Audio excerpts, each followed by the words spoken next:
Thank you so much for bringing me in. I appreciate it. We had an amazing event last week in San Diego area for the Megadeth boot camp. My partner Dave Mustaine as we were putting the program together for that, he actually had called me and he said, you know, why don't we do church Sunday morning? I've done some seminary studies through Concordia LCMS in St. Louis.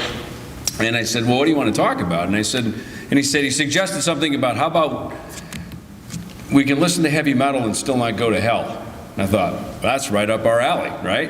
Because that's what most people think. If you listen to heavy metal, you're going to go to hell. Or maybe if you're a Christian, can I listen to heavy metal and still get into heaven, right?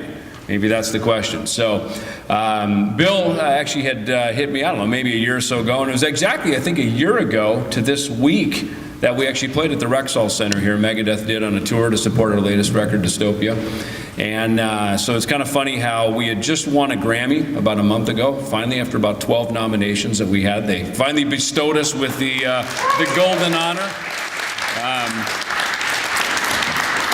And I'm not going to lie, you know, when that happened, that really was a humbled, a proud, but certainly proud moment, you know, of humility. You know, after all the times we'd been there and been nominated and finally to win, it was kind of like, did they call our name? Was that us?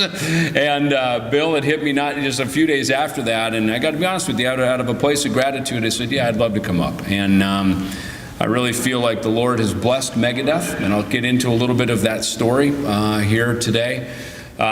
Because as you saw, and I think the general concept is you played in heavy metal and then you found the Lord and then you walked away from heavy metal and you went on to do this other thing. Well, my story is not exactly that. My story is, as you saw, my dear sweet mother who passed last year.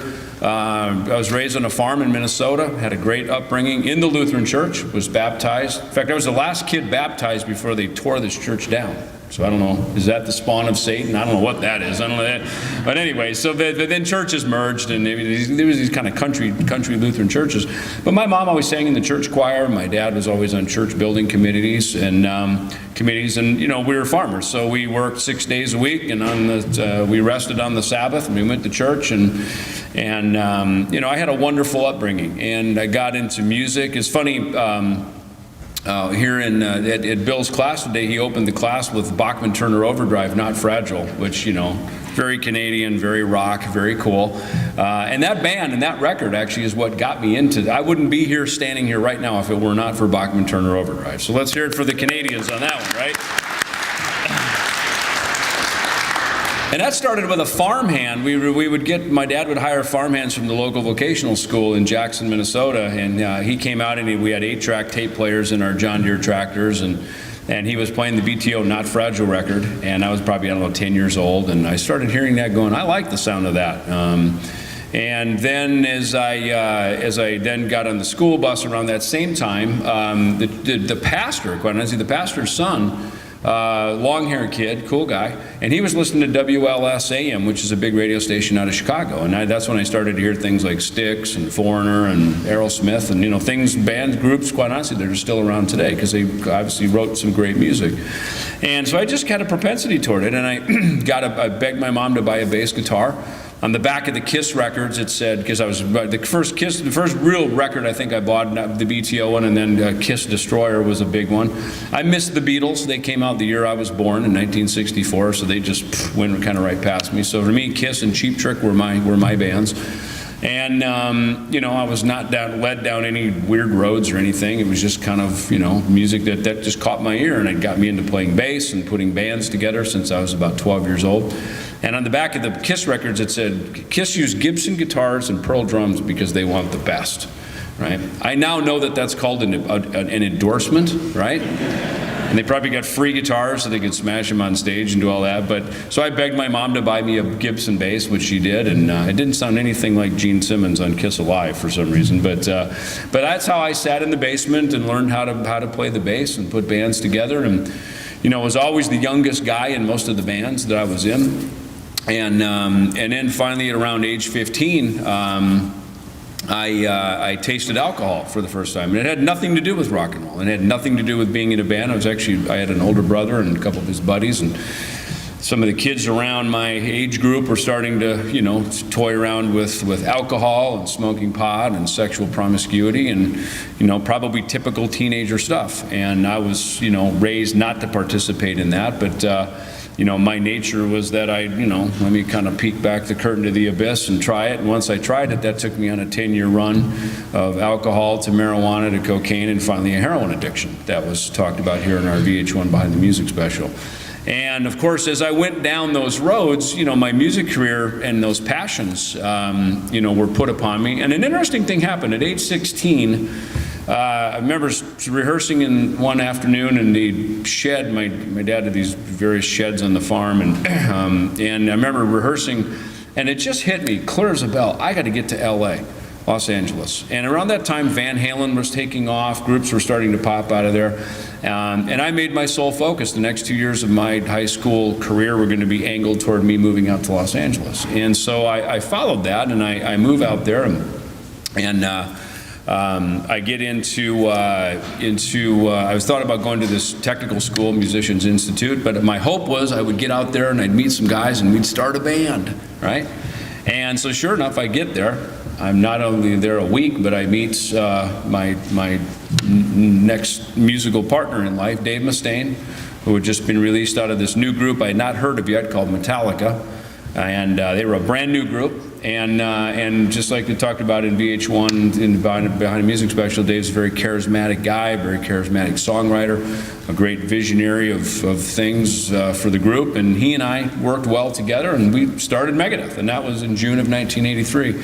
So along with that, of course, came my addiction, and that becomes kind of a tricky moment because that was the thing that was in the way of all of the dreams and all of the things that I had moved there to do. But as I look back on my life, I look back and go, wait a minute, at age 16 I get, at age 10 I hear rock and roll, at age 12 I get a bass, I'm in bands, age 16 this thought to move to California, at age 18 I move, I meet Dave. All these years later, I look at the things that the Lord has done in and through just even the work of Megadeth and the lyrics, and that's when it really hit me. When Bill, he said to me, he said, let's. I'd be interested to see what Martin Luther had to say about this, because Martin Luther, of course, being a guy who transformed the church, transformed life as we know it, and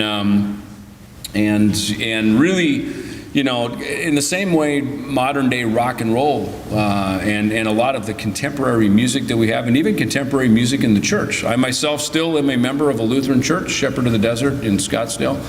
And about 2006, 2007, I became an elder at the church, and one of our first duties was our pastor was retiring, so we put a call out, and it was kind of singled down to about 2 pastors that we were looking at. And Pastor John Bjorgard is a pastor who's his kind of initiative at churches is to help them grow and expand and do new things. And so he came down and he tapped me and he said, listen, I think I'm going to take this job, but I just want to ask you, I want to start a contemporary worship service. I want to call it Mega Life, based on the scripture John 10:10.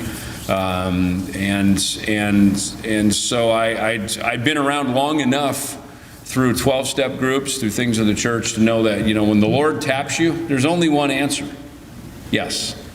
Because you can say no, but he'll keep coming back and he'll keep tapping you until you say yes, right? So I said, sure, I'll do it. And so we started the Mega Life ministry. So I became a worship leader for about 4 years.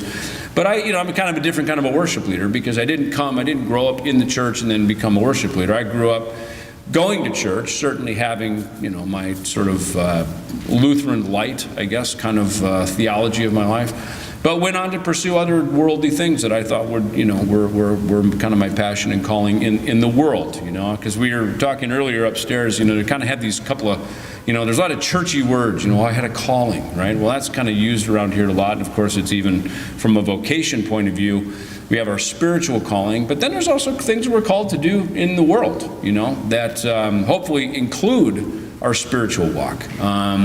So it doesn't necessarily have to be such a sort of kind of churchy word. So to me, clearly the conviction to go out and be a rock and roll heavy metal bass player clearly seems to be a calling. Because I have to believe that if God didn't want me doing it, he wouldn't have me doing it. I found too that God sort of like redirects and moves things around. So hence, here we are today to talk about Martin Luther, and let me see if this is going to work. There you go. Yay, it worked. So, it's funny. We had a guy out on tour with us a few years ago, and we were talking about, I was in seminary at the time, and we were talking about Martin Luther, and he goes, dude, Martin Luther, he was the first punk rock, man. And I was like, wow, I never thought about that, right? And the theses on the door, he's standing up against the empire of the Roman Catholic Church, and he's A Mighty Fortress, that's his Symphony of Destruction, that's his Enter Sandman, that's his Number of the Beast, if you will. To us metalheads who understand classic rock, it's his Stairway to Heaven, if you will, right? And again, because I think of always things through the lens of kind of rock and roll music I grew up on. But here's Martin Luther, who literally put his life on the line for the theology, and realized that the things that were being taught were not proper, and reforms the church, and of course just the theology. So it's kind of interesting 500th anniversary this year of that, and it's another interesting thing is he started to preach God's message through music. Up until this point it was kind of like King David writing Psalms. King David, a man of many talents, certainly a great musician, songwriter, was able to put into music, put into lyric, his theology that he knew, the things that came to him through prayer, as he wrote it through the Psalms. But up until this point, Martin Luther using, starting to incorporate the hymns. Now, I've had an interesting thing. I worked with Billy Smiley, who's from a famous Christian group called White Heart, and another worship leader that some of you may know, Scott Wesley Brown. We, a few years back, maybe 10 years ago now, we started to do some things where we would re-record the hymns in a modern day fashion. And for us rockers, maybe think Trans-Siberian Orchestra, right? Traditional Christmas songs done in a very kind of hip rock way. And all of a sudden, these hymns making them sound more like Chris Tomlin, or maybe more modern contemporary worship. And it was really a cool thing. And Scott would always read this thing when we would do these concerts. He would read these quotes from back, and he'd say, "This music is deplorable. It's disrespectful. It's dividing. It's divisive, and it must be stopped immediately." And he would quote the pastor, or the person from the church that was talking about the hymns. To them, the hymns were the rock and roll of the day. It was like Elvis Presley. It's disrespectful. How dare they do this to our church? Yet, here we are all these years later, and especially to us Lutherans, and certainly Protestant, faith is like, the hymns really, are the kind of the theme of what we do through the church. It's our version of singing congregationally. Up until that point, I wasn't there, so I don't know, but certainly the Psalms were more kind of maybe a solo project of sorts, right? Singing and doing things sort of, with one person writing and communicating the message through music. And the hymns started to become a congregational thing. We're starting to bring people together. So I always like that, because to me, that's kind of what we do in modern day music. Is we like that. Out of all the things that we always hear about how the record industry is dying and all this stuff, and to some degree it's certainly in a transition. The one thing that no one's been able to recreate is pulling people into a room together to enjoy music together. You can watch that on YouTube, but it's not the same as being in the room. There's a relational thing that happens when we all get in the room together, and that has not yet been recreated. And to a large degree, certainly Martin Luther did the exact same thing with the church, bringing people together in congregational singing style like that. It's funny, as I was growing up, again, churches, we kind of know it.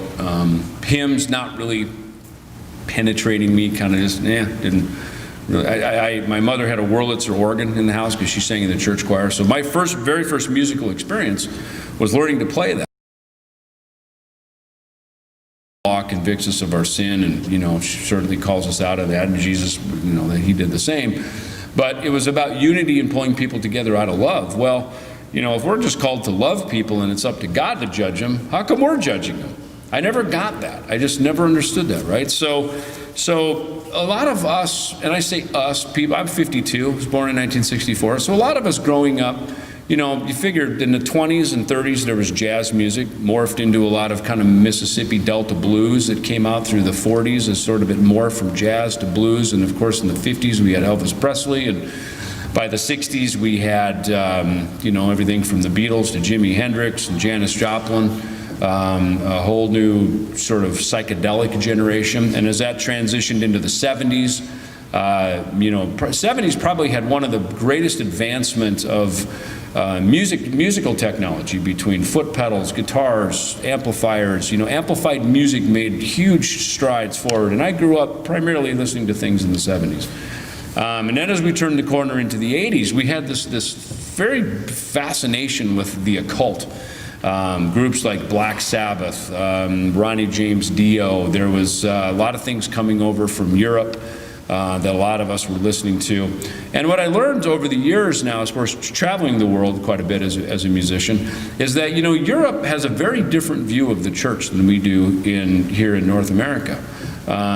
Whereas here in North America we have of course we have our Protestant and Catholic denominations, but also much more of, I know certainly in America, a lot of this kind of big box, non-denominational type church stuff with modern, worship type stuff, which I always say if it weren't for U2, there wouldn't be any modern praise worship genre at all. I mean, you listen to it, it's almost like they just lifted the guitar riffs right off of a U2 record, and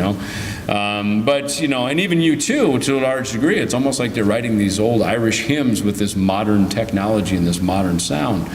And so that was kind of where I was. I was in this whole thing of this fascination of sort of the occult as it was speaking through metal music. So as we go through, one of the reasons I wanted to play those tracks from the beginning, a big record that was popular was I was in my probably junior year of high school, was from a group called Iron Maiden. I loved the group because the bass player was pretty much the visionary, the main songwriter. He was the leader of the group, so as a bass player, I loved it. Along with Geddy Lee from Rush, of course. I love these very progressive bass players, and especially when the bass player was the singer, the songwriter. And in the case of Iron Maiden, Steve Harris, well-read. He liked to read a lot and write these fascinating stories. So the story of the number of the beast.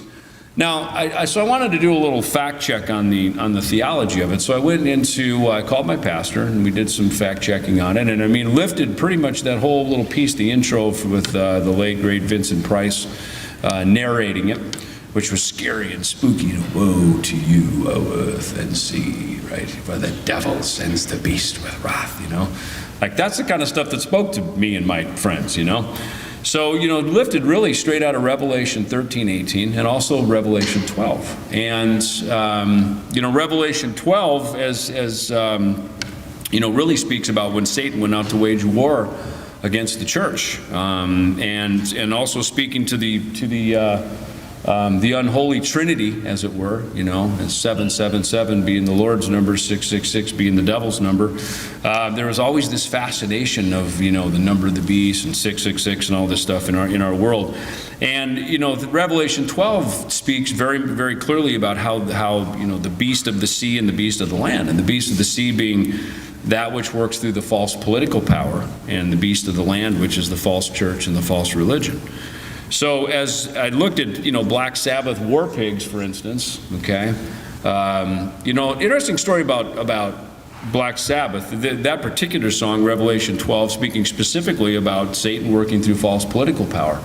And it was always a fascinating thing, I think, probably to people of, I wasn't yet 18, and in America we have, once you turn 18, and you have to basically sign up for the draft, which is you could be drafted to war. Now, 1983, not too much of a risky chance of being drafted, but certainly in the 70s and the 60s and people before. So a lot of everything from Creedence Clearwater Revival all the way to Black Sabbath to Hendrix and Neil Young, people always speaking about war, and speaking out against war, because they were the ones of that generation, always the ones up their number could come up and be drafted.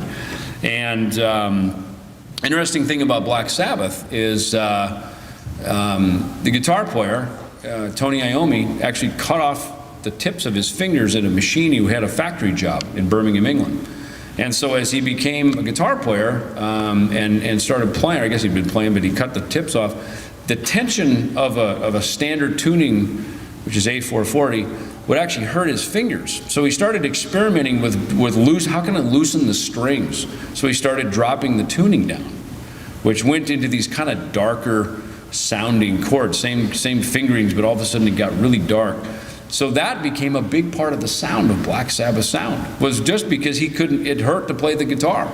So funny things happen like that. Now the Sabbath guys, I've read in Guitar World magazine even, I believe it was, where they talked about how the music that they were creating was so dark and scared them, they started wearing crosses, right? The big, bad, evil Black Sabbath, And I think most of us, especially them being from England, most of us of my age group, and certainly before, we grew up in Judeo-Christian households. That's just the culture of what we grew up in, and probably largely in North America still holds true. So, it's interesting to go back and look at the theology of some of these songs, writing against the fear of war, the fear of being drafted, and of course that song, War Pigs, is exactly about that. Then Slayer, a band that went by a name of Slaytanic for a period. Dear friends of mine, we grew up together. And it's funny, the Slayer guys, Dave Mustaine and I actually, the guitar player from Slayer, Kerry King, played in the first 5 shows with Megadeth. And I remember going over we built our first stage in Kerry's backyard. Kerry's dad was a sheriff and his mom, I believe, a homemaker. I remember going over there to his house to build our stage for the first Megadeth shows in 1984 with all this plywood and borrowing all these Marshall speaker cabinets. And we walk in and Kerry's dad is reading the paper, like straight out of Mayberry RFD, Kerry's mom is over there knitting. Meanwhile, Kerry's on the floor pounding nails through a leather armband so he could have his big famous spiked armband, right? So this is the big bad evil Kerry King, And so Kerry came from a great family, and so did I think the rest of the Slayer guys. They all lived very close to each other. Tom Araya, the bass player, they used to rehearse in his garage right down the street. So it's funny when you kind of peel back the curtain and you look at what it is. These guys are like family guys, And going on tour, and for them it was a different experience. They actually really had like the support of their families to help them, right? Whereas I had moved to California, and as much as my parents supported me growing up, I was pretty much on my own out in California. And so, Slayer have a quite popular song called South of Heaven. And I always thought they were talking about hell until I read the lyrics. So I had to actually learn the song for a group kind of all-star jam thing. And so I learned the tune, and I'm looking at the lyrics, and I realized south of heaven isn't hell. The first stop south of heaven is right here on earth. So really, as I started studying about Genesis 3, the fall of man, as the Lord makes his creation, separates the earth from the skies, and puts the fishes in the sea, and puts the beasts on the land, and creates man, and creates woman as a helper to man, and says that the whole place is yours. Don't eat off that tree, right? Now some might ask, why would he even say that? Why would he even tempt us? Well, because in Revelation 12, it makes very clear about how Satan fell out of the heavenly realms, took a third of the angels and the heavenly host with him, and the war is really between Satan and God. And how does Satan get to God? Well, he messes with God by messing with his creation. And what's an easy target? We are, because we're of the flesh. So if we ever wonder why am I being tempted? Why am I under duress? Why am I under distress? Well, the devil made me do it. Probably more true than we would ever give credit to, because we're an easy target. We're pretty easy. Now it's interesting because even as far back as the book of Job, God says to Satan, "What are you doing?" He says, "I'm roaming the earth looking for someone to devour, like a lion looking for someone to devour." And you think about lions. A friend of mine pointed this out. Lions are generally pretty lazy. They just lay around until they get hungry. Then they go look for something to eat. They roar, they make a lot of noise, and then they attack, they kill something, they eat it, and then they go back to sleeping under the tree, right? They're pretty kind of a lazy beast, right? Okay, so, you think about, honoring that, number 2, which, Slayer, they're talking about the sinful nature of man, really is what South of Heaven is about. And then we go to this group Ghost, who I really like, out of Sweden, have a fascination with singing about the occult. And I've tried to study their lyrics, and but if you think about, again, Europeans have a much different view of the church than we do. They weren't, we haven't been ostracized by the church. We haven't been cast out by the church. I mean, think about things Martin Luther was up against with the Roman Catholic Church, all the way to the Crusades, of course, and even the Church of England. When you ask, my co-writer of my book, My Life with Death, Joel MacGyver, he's from England. And I remember as he was interviewing me as we were writing that book together, he had very different questions that he would ask me. And I started to realize that as a Brit, as a guy from the UK, his view of the church is very different than ours, because of the things that they were ostracized by the church over there over the years in Europe, and certainly in the UK. So I look at Ghost, who I love their music, but I kind of question, like, why are they writing about the occult? Is it because it's scary, it's fascinating?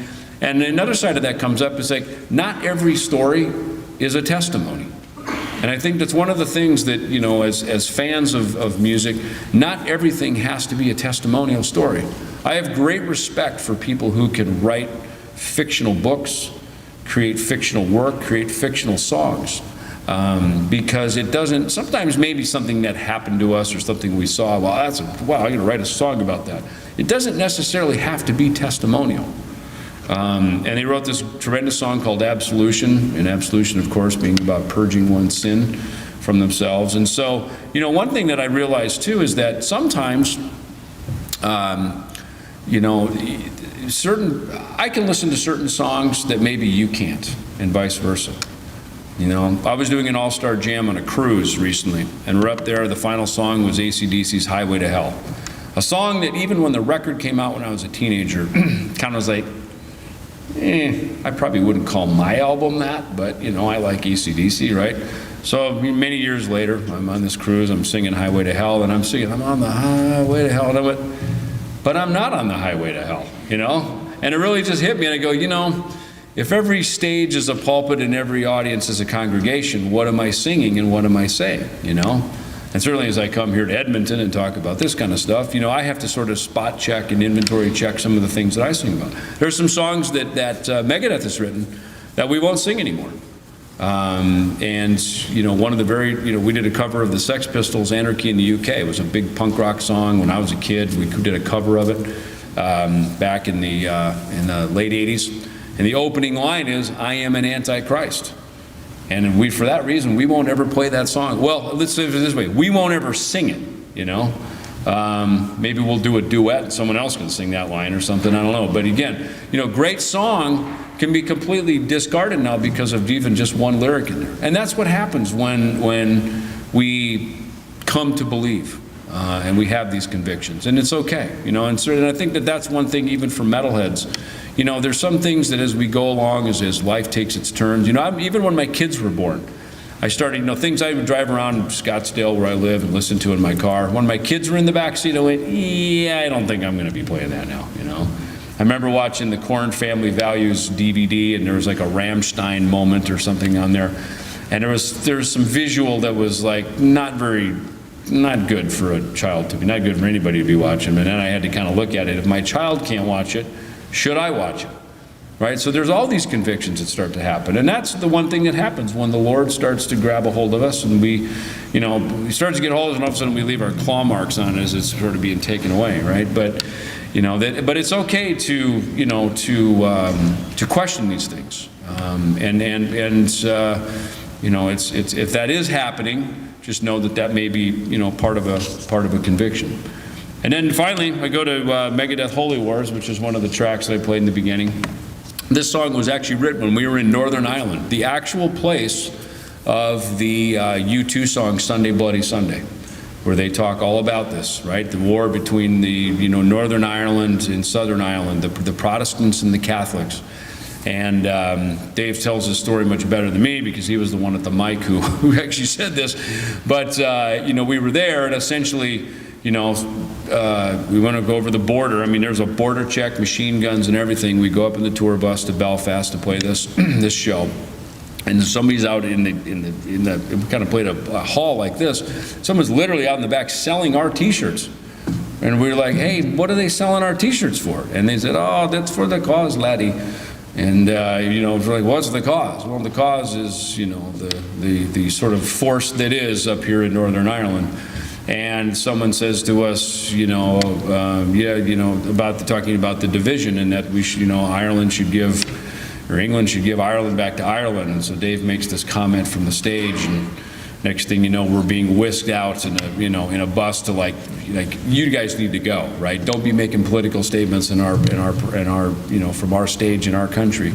And that's what the lyric of that song is about. And talking also, brother will kill brother, spilling blood across the land, killing for religion, something I don't understand.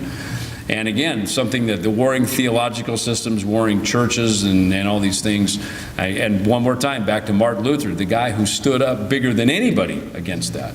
And as we learn, a lot of times, warfare in the name of God, if you will, are really territorial things. They're political things. They don't really have anything to do with God. One of the main reasons, I'll be honest with you, that I went to seminary is in the United States, there began this thing of like, it was sort of said, and oftentimes it wasn't said, and I live in Arizona, which by nature has generally been kind of a very right-leaning state. I live there because I like it, and it's pretty, and it's nice. But all of a sudden I started seeing in the United States a very polarized division down the middle, that if you're a Christian, you must also somehow be a Republican, or you must vote right. And they started bringing in theology with our Constitution. And I thought, just being kind of just a dude, I'm going, well, that doesn't sound constitutionally if we have, the right to worship how we want without government interfering. And it doesn't sound like, I think, isn't that what Jesus was talking about the whole time, right? And where they all thought that this Messiah is going to come and save us from Rome, right? He wasn't there for political reasons, right? He was there for spiritual reasons. Right, and that the true saving needed to happen from within, not from without. So all of a sudden, there was a moment. I remember there was a Time magazine with George Bush on the cover, and it was before we invaded Iraq, I believe. And it was this. There's a Holy Bible there, sitting there in this pensive moment, like to go to war or not. And I thought, you know what, man, I'm not good with this. And I'm not a guy who usually speaks out about politics. And that's not really even what I'm speaking about, but I wanted to get to the bottom of the theology. And I wanted to dig deeper into it. And because I was going, hey, like, at best I can tell, Jesus is at least a Democrat, if not a complete socialist, right? You take everything you have, because it's not yours anyway, right? It belongs from the Father. It came from the Father. You're not taking it with you. So use it to help other people, and to whom much is given, much is expected. Right? That becomes the Spirit of Christ, as best I could tell. And so that began really a big part of my whole journey through my seminary studies and everything beyond. And so that led to, looking at, divisions between, obviously, the music we listen to, divisions towards divisions within the church. In Matthew 7, it makes it real clear to not judge or you'll be judged. And I love there's a Metallica song, right, about all that, right? Holier Than Thou, I think is what it is, right? I love the book that Bill gave me, the day Metallica came to church, I think, right? It was written by a pastor who I think went to a Metallica show and then wrote this book, and so very cool. The book's black, like the Black Album. It's pretty clever, actually. And but you see to it that you see the sawdust, the dust in your brother's eye, yet you pay no attention to the plank in your own eye. And my son found that graphic, by the way. I thought that's pretty cool. I like that.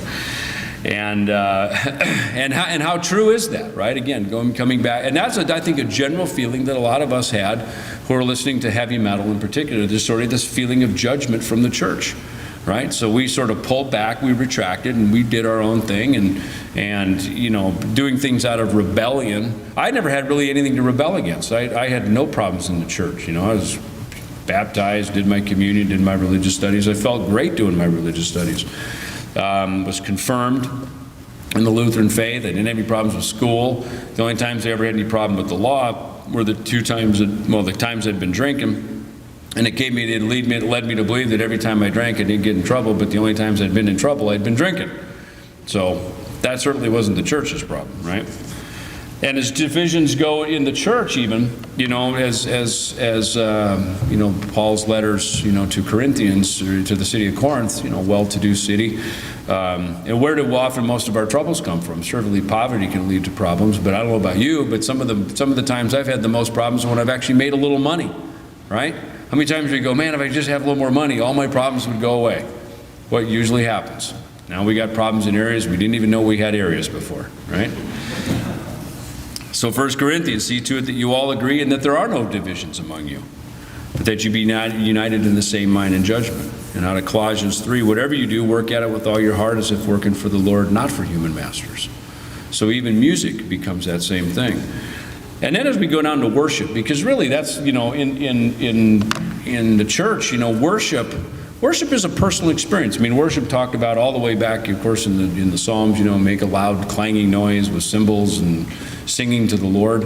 It didn't say it can't be a certain genre. There's Christian music now that's heavier than anything Megadeth ever did. I think there's even a genre called Christian death metal, right? Which don't quite understand it, but whatever. It makes me old now, right? Now I'm the guy that doesn't understand, right?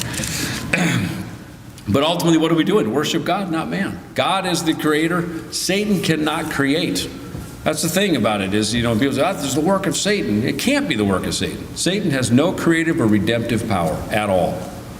He was an angel who fell out of rebellion to God. He has no creative power. We are created by a creator. Therefore, we are created to create. We're creative beings. God is the only one who can create through us. Now, can Satan skew, color, and maybe derail a creation? Well, yeah, probably so. What's in my heart, it's funny that, it's what's in our hearts that makes us evil, as Jesus is talking to the Pharisees, they're arguing, in this case, about food. Should we eat the bacon or should we eat the shellfish, this kind of stuff, and arguing that we can't put that in us because that makes us unclean, to which, of course, Jesus, retorts back that it's not what goes into you that makes you evil, it's what comes out of your mouth that makes you evil. Because what comes out of our mouth is what's in our heart. So see to it the things that we put into our lives, into our body, into our ears, our vision. It's one of the things where pornography is so dangerous, because we can visually recall those images. It's easy to recall a visual image. And so when we see something, whatever it is, it's easy to recall it over and over and over again. It gets stored in the subconscious in a specific manner that we can recall that vision over and over again. And just like as our, with character, that which we think we do, that's what we do, so shall we become, and what we become, that becomes our character. Well, the same thing happens going the other way. And that, I think, again, because even to metalheads and music listeners, it's like, if something bothers you. I remember one time my kids loved this Guns N' Roses song, I guess, Sweet Child of Mine, right? Kind of a nice, pretty song. Regardless of who wrote it or plays it. I've even heard a yoga version of it, right? It's yoga, right? Some girl sings a nice, pretty version of it. It's like, wow, it's a great song. A good song is a good song, right? But, then I played a couple of other songs off the Guns N' Roses record for my daughter, and she got very disturbed. She goes, Dad, turn that off, turn that off. There's 4-letter words, there's cuss words in it. And I was kind of like, yeah, I don't think I want my daughter hearing it, which one more time brings up the question, should I be listening to it? I love the guitar playing, I love the bass work, I love the ensemble of it. But some of the stuff that's in it, the content of it, while it was fun for me, while I was taking drugs living in Los Angeles, now at 52, seeking to have a spiritual experience. And a spiritual experience means I'm just seeking the things of the Spirit rather than seeking the things of the world. It's hard to listen to songs that speak only about the world when you're seeking things of the Spirit. All of a sudden, it's kind of like, why am I just, it's not the whole story anymore, But at the time when it came out, which is why a lot of rock and roll is rebellious, because it's sort of to a confused mind. And a lot of times we listen to things, we write things, I should say, because as a composer myself, write things from a sort of rebellious nature because I don't understand it. So sometimes it's easier just to rebel against it than it is to educate ourselves and understand it. So as a creator of creative works, one of the things we've tried to do in Megadeth is be educated on something so that there's a real story, that there's a real narrative to what we're talking about. And of course, we've haven't been perfect with that, but as we write certainly records now, that becomes a big part of the lyrical content of what we do. And, just to close up, as we think about the songs, as we think about, I always go to Proverbs, it's King Solomon giving this sort of instruction book, to his son, where he says, "In all ways acknowledge him, and he will make your path straight." And all of a sudden, I think that kind of becomes the dividing line of what's acceptable and what isn't. And even Matthew 11, "My yoke is easy, my burden is light." I remember a friend told me that one time. He'd been ostracized and cast out of his church. He went through a divorce, and the church threw him out. Sinner, get out, right? And he went through a real dark season with that. And one day where he picks me up from the airport in New Jersey where I flew in, and we were talking, he goes, "David, it just hit me, my yoke is easy, my burden is light. If we're doing Christianity any harder than that, we're really making it harder than what it really is." And I meditated on that. I took that into prayer, and I thought about that. And at that moment, the other one hit me, "Where two or more are gathered in my name, there I am with them," right? So as we're here, as Bill prayed, brought everybody together, the Holy Spirit comes upon us, and we're sitting here talking about music and theology, and it's okay to not all agree. God is the creator. He made a bunch of different, we're all different creators, and we create different things. And being able to accept everybody for who they are, wherever they are in the journey, and not cast them out. And Philippians 4, "Let your gentleness be obvious to everyone. The Lord is near. Don't be anxious about anything, but instead pray about everything by prayer and petition with thanksgiving. Present your requests to God. And the peace which surpasses all human understanding will guard your hearts and your minds in Christ Jesus." And oftentimes that's one of the biggest ones, isn't it? It's really the peace that surpasses all understanding. Sometimes we can't. Again, the Garden of Eden. It's all good. Don't eat off that tree. Why would he do that? Well, sometimes that's beyond human understanding. The other one that I think probably us, metalheads. Well, if God knew that there was evil, why didn't he just get rid of evil, right? And it's kind of like sometimes science. Well, I'm into science, so I don't believe in God. And it's like, well, best I understand, science is just a mechanism by which God gave us to understand a little small part of his creation. And it's like theology. Theology is just a way for us to comprehend that which is the narrative of God's work. Same with music. People sometimes, "So what's the theory behind this chord?" And it's like, I don't know. I play it and it sounds good, right? We all play it together and it sounds even better, And, there's schools, that dig into why that chord exists, and I guess there's a reason for that because it helps us communicate. That's like the science of music. Music theory is the science of music, and look, great. It helps us communicate and maybe, transmit that music in a different method. But, at the end of the day, music is just like, we play it, it sounds good. I pray it, it feels good, and it's kind of just that simple. And that's not to dispel Concordia and all the great things that are done here, because obviously that's why this exists, is to get, deeper down into things so that if we don't understand it, rather than rebel against it, there's methods by which we can understand. So.